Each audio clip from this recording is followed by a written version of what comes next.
mahusay! Hello world! Kamusta? For today's video ay part 4 ng aking paggagala sa Space and Time Cube. Kung napanood mo ang part 1 which is ang Wandering Planets, ang part 2 naman ay ang Holographic Glass House, Space and Time Realm, at ang Underwater Pool. Sa part 2 naman ay makikita nyo doon ang Crystal Matrix, Dance Cube, at ang high-tech nilang LED tunnel. Mga mahusay, na alala nyo ba ang Counter-Strike noong 2000? Dito sa portion ng Space and Time Cube, dito sa harap ng malaking LED screen ay para ka ding nasa Counter-Strike. Kung ang Counter-Strike sa desktop or computer ay mouse at keyboard ang hawak mo, dito naman ay para ka talagang nasa totoong bakbakan. Akma-akma ito ang attraction nito sa mga men and women in action. Samantalang ako ay nagpe-feeling nasa totoong bakbakan. So ito na nga mga mahusay, move na tayo into the next attraction. You can have all the time in the world para makapag-chill and take a deep breath habang nilalaro ang digital na iba't ibang sea creatures. This is the second to the last attraction mga mahusay. May pagkakataon ka nga dito, kulayan ng mga creatures na gusto mo, pero ang available lang nila at the moment is yung sea lion. Pagkatapos mo nga bumalik sa pagkabata, kulayan kung ano man ang nasa papel. Itatapat mo lang sa reader device and then enter mo and then mag-appear na kung ano man yung drawings sa malaking screen. O diba, yan ang gawa ko.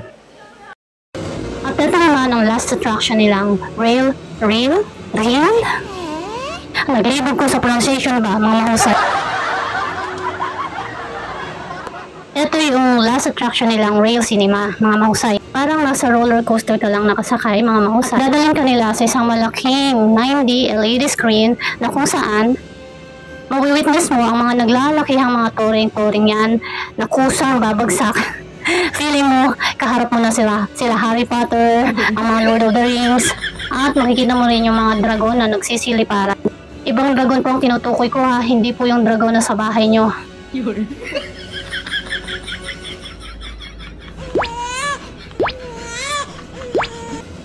So lahat naman ay may hangganan mga mahusay, kaya eto dito malapit na kaming mag-park.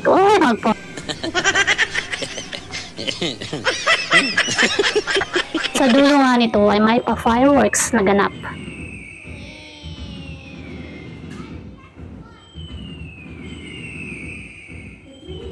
Kung hindi pa nga satisfied ang mga anak nyo sa paglilibot nyo sa loob ng Space and Time Cube, pwede po kayong bumalik sa loob. Lalo na yung may mga bulilit na kasamang mga mamis natin at mga daddies.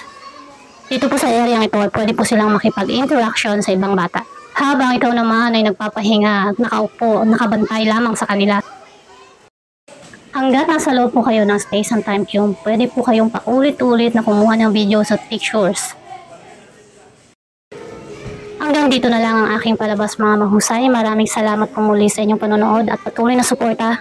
Mag-ingat po ang lahat. I love you all. Mwah!